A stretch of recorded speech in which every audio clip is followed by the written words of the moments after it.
After Catherine Adamson and her husband had to make the difficult decision to end their adoption process of several years, today Catherine wants to turn the painful experience into a positive. She has decided to take on an 100-mile walking challenge to raise money for charity.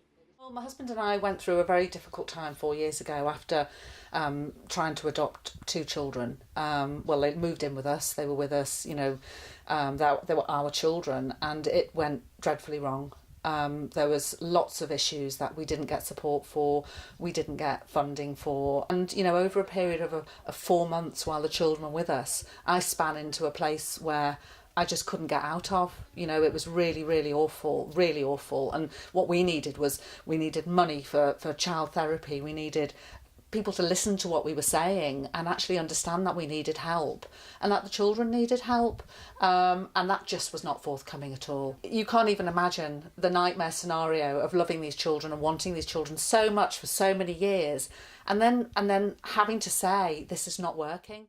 Catherine wants to raise £10,000, with all the money going to two local charities that are particularly close to her heart.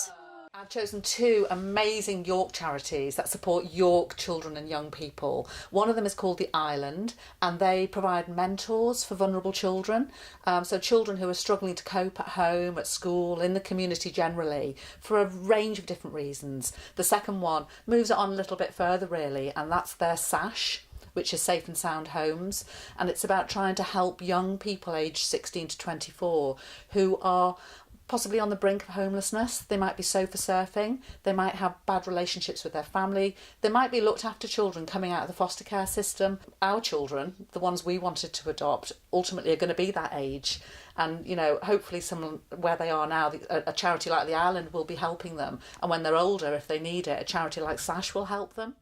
And the charities are backing Catherine all the way. Well, obviously we think it's absolutely fantastic and brave. We need to fundraise as a charity about £300,000 a year to be able to continue to provide our services. So without the support of people like Catherine, we just simply wouldn't be able to exist. So it really will stay within the community. So the money that Catherine raised will help young people in our community who are facing homelessness and are at a time of crisis.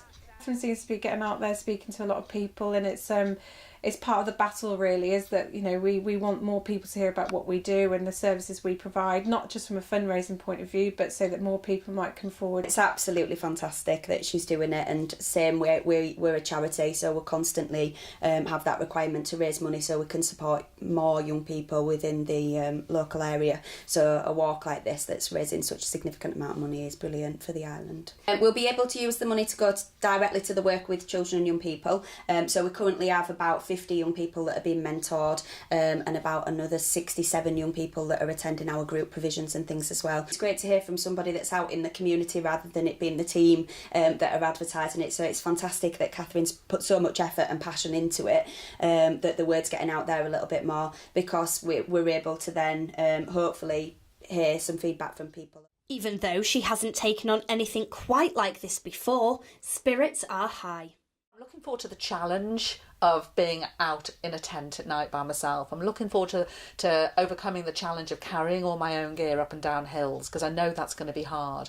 And I've got people coming out to join me for days here and there, and I've even got a couple of people camping with me overnight for a couple of the nights. So I am looking forward to having time to myself, having time with my friends and family who are coming out to support me. Through the 100-mile walk, they are hoping to raise more than just money.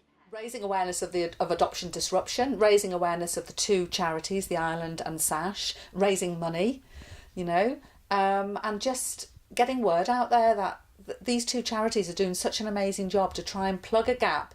But I do feel really strongly about this, and I think I will probably continue to fundraise. To get involved, you can sponsor the walk on her Virgin Money page.